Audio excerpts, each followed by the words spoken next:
All right, wonderful people, welcome back to this wonderful channel where we'll bring you back-to-back update and information as see the hot. In case you have not joined our social media handle, what are you waiting for? Kindly go ahead and subscribe, like, comment, share, and also remember to on your notification button so that whenever our news drop, it will be the first. We will collect them.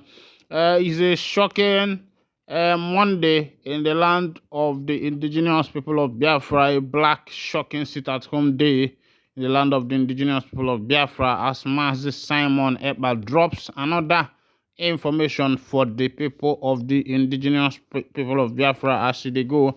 The other day, I brought to you live video of the Biafra parliament members in Norway having a discussion with the Minister of Foreign Affairs Norway, letting the people of Norwegians to know about Biafra struggle, even though that friendship has been established a long time ago. But this time is a kind of servicing the friendship, meeting with the minister, and updating him on what is going on in the land of the indigenous people of Biafra. Currently, the Biafrans have a government in exile, which other big nations did before they had their freedom. And looking at the arrangement of this government, you will find out that those who are into this government are people who are very learned. I was watching that video and how these people carried themselves and represented the Biafrans. It was as if the Biafra nation had already come. You through their eyes, through their vision, through their mission, through you look at their faces, you see the fulfilling of the prophecy, the fulfillment of the prophecy of a land called the land of the indigenous people of Biafra. Many people are kicking against this part of Biafra because they don't know the prophecy behind this part of Biafra, and it is a dream that is going to still come true. A lot of prophets, a lot of men of God has prophesied on these. People who can see seers have prophesied on this. They have spoken about the future of the parts of Biafra.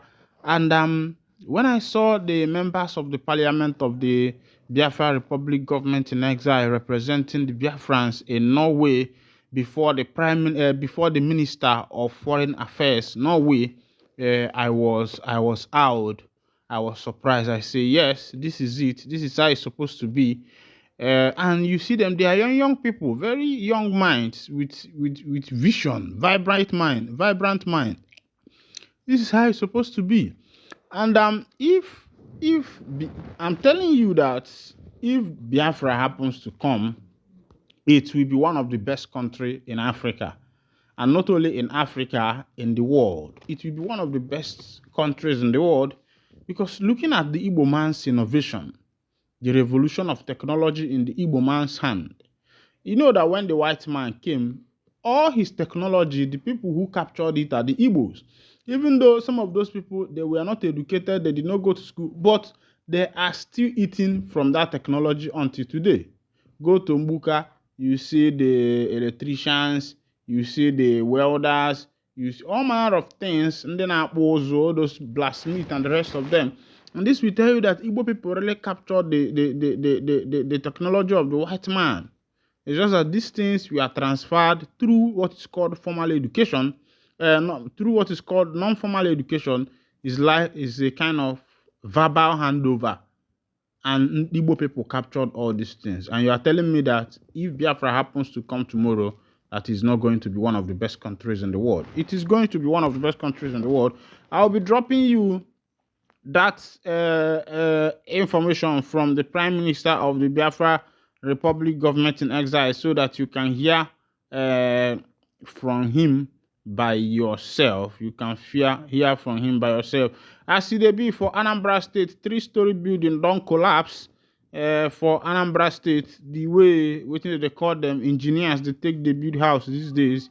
They go use material where they go use build one room, go use and build 4 decking. Because they try to manage materials, and when the building falls, they will start blaming Satan. Satan no kwebe no longwe. As it be 5-story building collapse in Anambra, and excavator had already been deployed to the site to commence evacuation of the rubble and possible rescue operation of any trapped victim. Less than 2 weeks after a building collapsed at Odigbo section of the Ochanja Market on Onitsha, a 5-story building on Sunday morning collapsed at a Garden Street, Fege, Onitsha, Anambra State. Confirming the incident, the chairman of the Anambra State Physical Planning Board, Chike Madueke, decried the development and expressed gratitude to God that no life was lost, as the collapse was a partial one. He, however, disclosed that the approval given was for the construction of a 3-story building, but the developer went contrary to plan and started erecting a 5-story building. The building was meant to serve a commercial purpose upon completion. An evacuator had already been deployed to the site to commence evacuation of the rubble and possible rescue operation of any trapped victim. Anambra State Governor Chukwuma Soludo had warned developers to not only secure approvals from the relevant bodies before building, but also comply with the terms of construction to avoid loss of lives and resources. He had ordered all buildings erected without approvals in the state to be demolished, and this collapsed building will not be an exception, as repeated contravention notices were served the developer, who remained adamant. When I don't see as it happen, because make I build am, you go to build with product wey be say they no match. Every building get wetin they suppose build am. If na 5-story building you dey build, you get wetin you suppose use 5-story building. You get materials wey suit for am. But some people go feel say nothing go happen. You carry weight they give to house. When that house fall, you go come dey whine yourself. Meanwhile, make I bring you that matter wey be say it concern the Prime Minister of the Biafra Republic government in exile, Mazi Simon Èkpá. One joko make you hear him direct as e dey be. For livelihood. There is no rocket science. There is no magic. The magic is that there has never been any day that Biafra person hope for Nigeria. So whether the country is going down, it doesn't concern us because we are self-made. It is always the policy of Nigeria against Biafra people. We survive every policy. They come against our importation of goods, we survive it. They close the port and make us to go to Lagos to import and impose all manner of taxes, we survive it. They ban importation of rice, we survive it. Because they believe that it was Biafra people that are importing foreign rice. We survive it. In all these things happening, the people who are in power, who are representative of the terrorist state of Nigeria from Biafra extraction, have become victim. But when they become a victim, you know what they do? They look for a way to compensate themselves. And I'll give an example of one of the victims. One of the victims of Nigeria state, who is also a representative from Biafra extraction, was somebody called Oga. Oga was the minister, the junior minister of solid mineral, if I'm not mistaken, in the past government of the dead Buhari. Oga, before he was appointed as a minister, his container, full load container of rice, was impounded by the Nigeria custom.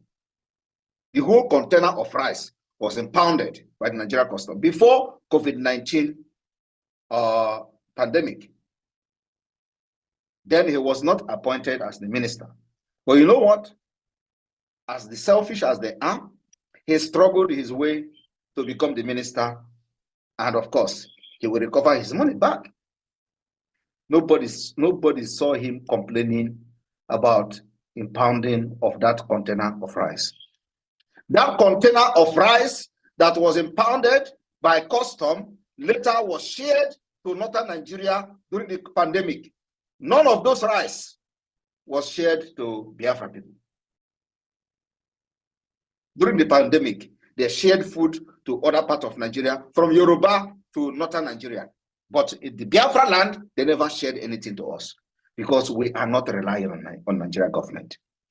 Nigeria government does not exist where we are. But you see people who are also making this particular living by themselves continue to validate an evil state that never represented them. When you talk about Biafra, they tell you they have businesses. The businesses that is not secured, the businesses that nobody, if tomorrow you wake up, the fire burn it, that is the end. You will start from square one. My people, we are looking for a country that every penny you make will be secured. We are looking for a country that every investment you make will be secured. We are looking for a country where you build one house, that house will be insured. And if anything happens to that house, you make sure that nothing is, you are not losing anything. But in Nigeria today, that is not possible. There is no way you can compare Biafra. So what is the problem? The problem is ignorant greed and selfish interest. And we must begin to think towards the direction of self-preservation. We are not fighting for survival. We told you that the Islamization is real. You said, no, it is not real. You rather want to do business. Let me tell you, those of you that are building your mansion in the northern Nigeria, we are not against you. But you know what? You are in a very tight corner. Because by the time Biafra will exit, you have to abide by the law that governs them. It is not this particular law you see now. It's not this Sharia law. The law that is coming after Biafra exit will be very, very tough. So it is either you cope or you leave their land. But you see, Biafra, we are going to drag everybody to it. And let me tell you, in a freedom fighting, many things some of you don't know. In freedom fighting, it does not require multitude. It requires only few people committed. We are not expecting everybody to agree. But you see you, so long as you come from Biafra land, we will drag you, me will drag you to Biafra. By fire, by force. And if you think that you can stop me, I will stop you. If you volunteer yourself to be the person that Nigeria will use, we will stop you even before you breathe. And like I said, everything I'm doing today, I will stand anywhere to defend it. I am fighting a just cause to make sure my people are not being killed again like they are killing other people in Nigeria. My fellow Biafrans, before the election of 2023, we told them we don't want to see Nigeria conduct election in Biafra land. And I want it to be on record that since the beginning of the struggle of Biafra since after the war, this present movement is the only movement that have stand their ground on no election from the beginning to the end. For the very first time ever.